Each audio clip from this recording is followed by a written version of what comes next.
అందశ్రీ అంతిమ యాత్రకు అన్ని ఏర్పాట్లు కూడా చేస్తున్నారు. ఇక్కడ లాలగూడలోని స్టేడియంలో అభిమానుల సందర్శనార్థము ప్రభుత్వం తరపున ఏర్పాట్లు పూర్తి చేయడం జరిగింది. రేపు ఉదయం వరకు ఇదే స్టేడియంలో అందశ్రీ మృతదేహం పార్థివ దేహాన్ని ఇక్కడే ఉంచి అభిమానులందరూ కూడా ఇక్కడికి వచ్చి చూడొచ్చు అని చెప్తున్నారు. ఏర్పాట్లకు సంబంధించి మంత్రి ఉన్నారు, ఒకసారి మాట్లాడదాం. సార్, ఎట్లాంటి ఏర్పాట్లు చేస్తున్నారు? అందశ్రీ అంత్యక్రియలు రేపు ఎక్కడ జరుగుతాయి?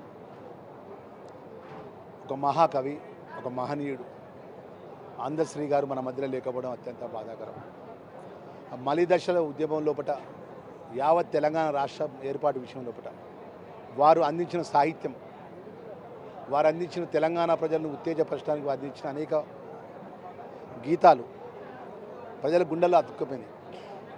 అలాంటి మహనీయుడిని ఈరోజు 2023 తర్వాత వచ్చినటువంటి ప్రభుత్వం, గౌరవ ముఖ్యమంత్రి గారి నేతృత్వంలో రేవంత్ రెడ్డి గారు ఈ రాష్ట్రంలో కవులు, కళాకారులు, మహనీయులకు ఉన్నతమైన సమతుల్యాన్ని ఉన్న గౌరవాన్ని ఇవ్వాలని చెప్పి వారు తెలంగాణ రాష్ట్ర ప్రభుత్వ రచయితగా గుర్తించి తెలంగాణ రాష్ట్ర ప్రభుత్వానికి ఒక గీతం, జాతీయ గీతం ఉండే విధంగా వారి ద్వారా రచన చేసి తెలంగాణ ప్రజలకు అంకితం చేసి ఈరోజు ఏ కార్యక్రమం చేసినా అందశ్రీ గారు రాసినటువంటి జయహో జయహో తెలంగాణ గొప్పగా తెలంగాణ ప్రజల గుండెలు అతుక్కుపోయే విధంగా గొప్ప పాటను రచన చేసి తెలంగాణ ప్రజల యొక్క మనోభావాలు ఉట్టిపడే విధంగా తెలంగాణ ఉద్యమంలో తెలంగాణ కోసం ప్రాణాలు అర్పించిన ఉద్యమకారులకు ఆ పాట అంకితం చేసే విధంగా రాష్ట్ర ప్రభుత్వం ద్వారా అధికారకరంగా ఏ కార్యక్రమం జిల్లాలో జరిగినా, రాష్ట్రంలో జరిగినా మన పాట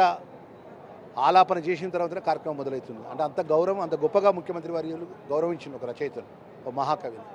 వారికి ₹1 కోటి నగదుగా తెలుగు తల్లి విగ్రహం రోజు ఇవ్వడం జరిగింది. ఆ కుటుంబాన్ని అన్ని విధాలా కూడా ఆదుకునే విధంగా ప్రభుత్వం అండగా ఉన్న సందర్భంలో ఈరోజు ఉదయం వారు చనిపోవడం ప్రభుత్వ పరంగా మేము అందరం కూడా దిగ్బంధం చెందాం. ముఖ్యమంత్రి కూడా అత్యంత ఆవేదన పడ్డాడు. రేపు రాష్ట్ర ముఖ్యమంత్రి గారు స్వయాన రేపు ఉదయం 9 గంటలకు ఇక్కడ నుంచి ఈ యొక్క శ్రీ అందశ్రీ గారి యొక్క చివరి వేడుకల్లో వాళ్ళు పాల్గొనడం జరుగుతుంది. ప్రభుత్వం లాంఛనపరంగా, అంటే ప్రభుత్వ లాంఛనపరంగా గొప్పగా అంత్యక్రియ కార్యక్రమాలు కూడా జిల్లాకు సంబంధించిన స్పెషల్ సిఎస్ గారు, రాష్ట్ర సిఎస్ గారు, జిల్లా కలెక్టర్ గారు అధికారులు నిర్వహణ చేస్తారు ముఖ్యమంత్రి గారు ఆదేశంతో అని చెప్పి మంత్రి గారిని మనవి చేసుకుంటూ తెలంగాణలో ఉన్న అన్ని వర్గాల ప్రజలు కూడా అజాతశత్రువు వారు ఎవరంటే గొప్పగా అన్ని వర్గాలను కూడా దగ్గరగా హక్కుగా చేసుకున్నటువంటి మహాకవి. వరకు ఒక వ్యక్తికి అనుకూలంగా ఎప్పుడు మాట్లాడే వ్యక్తి కాదు, ప్రజలకు అనుకూలంగా పేద ప్రజానికాలకు, బడుగు వర్గాలకు ఎక్కడైతే ప్రజలకు కష్టం వస్తుందో ఒక పాట పరంగా రచన చేసి ఆ ప్రజల గుండెలో అతుక్కుపోయే విధంగా ఆ ఆవేదనను ఆ పాట ద్వారా తెలియజేసే మహనీయుడు మా మధ్యలో లేకపోవడం ఒక మంత్రిగా మేము అత్యంత, ఎందుకంటే ఒక దళిత వర్గానికి చెందినవాడు,